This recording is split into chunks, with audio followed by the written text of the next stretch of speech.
Hi, Jillian. Thanks for having me on. I'm the CEO of Maritime Industry Australia. We're one of the peak bodies representing the shipping and maritime industry in Australia. I think there's a couple of parts to it. There's the, if you like, the more obvious side, which is that it keeps goods moving. So the essential things we need to come, and they need to come mostly to this country by ship. But the other parts of maritime that are equally important are the things that just keep our economy ticking.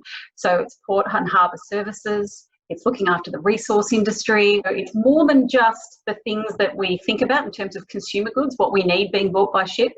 It is about all those other parts of the economy absolutely needing maritime to keep working, otherwise the whole thing shuts down. It's certainly impacted the industry in a couple of ways, but the most pronounced is in respect to crew changes and being able to move our workforce around. Now, globally, it's a catastrophic problem at the moment because many countries are absolutely locked down. Many large seafarer supply countries are absolutely locked down, and I think we all know this. But domestically, we've got other problems with crew changes because we have a federation of states and we have states having their own border controls put in place. And in fact, in the Australian context, when we talk about maritime crew supply, we need to include New Zealand. We have an awful lot of New Zealanders that work in the Australian maritime industry. So getting people from New Zealand into Australia and then effectively from the East Coast to the West Coast is a really big problem. We've got scenarios now where people would have to quarantine once on the East Coast coming from New Zealand in either Sydney or Melbourne, and then they would quarantine again when they get to Perth before they can get to their ship.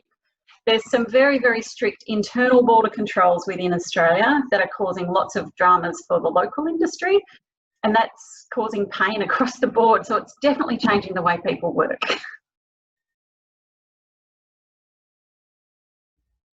Yeah, the protocol has been received really well nationally and obviously internationally.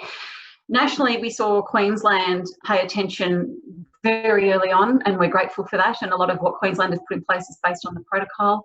At the Australian border, the border force arrangements are very pragmatic with regard to crew change without unnecessary quarantine, so that's great.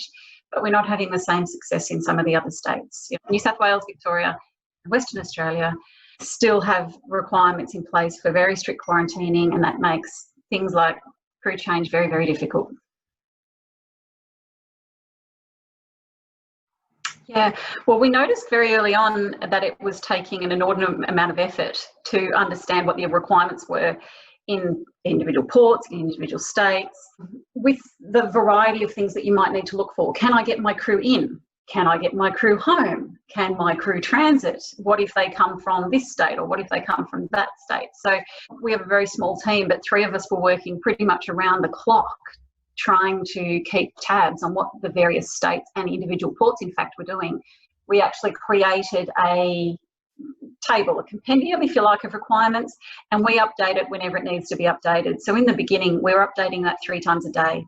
Now things have slowed down somewhat, and we're now getting to something more like once a week or twice a week. It's there as a tool for the industry so that everybody knows, because we've seen some other tools around that other groups have put out internationally, but a lot of the time they really only go to the Australian national border requirements, which you can't look at in the Australian context on their own. You always have to look at what the state requires as well. I think the only other thing is we're running a couple of other campaigns. We've put together a list of maritime professionals that are available in different states in Australia, and we're also running an Open for Business campaign, because I think it is really important to realise just how many businesses are still there, are still working. And I suppose finally, it's a bit cliche, isn't it? We are all in it together. But I think we have to say the hugest thank you, not only to the seafarers who are either stuck in quarantine or stuck on longer swings on the vessels, but their families, because we know their families are at home without them. So I think we have to say a big thank you to the whole of that maritime family, not just the workers themselves.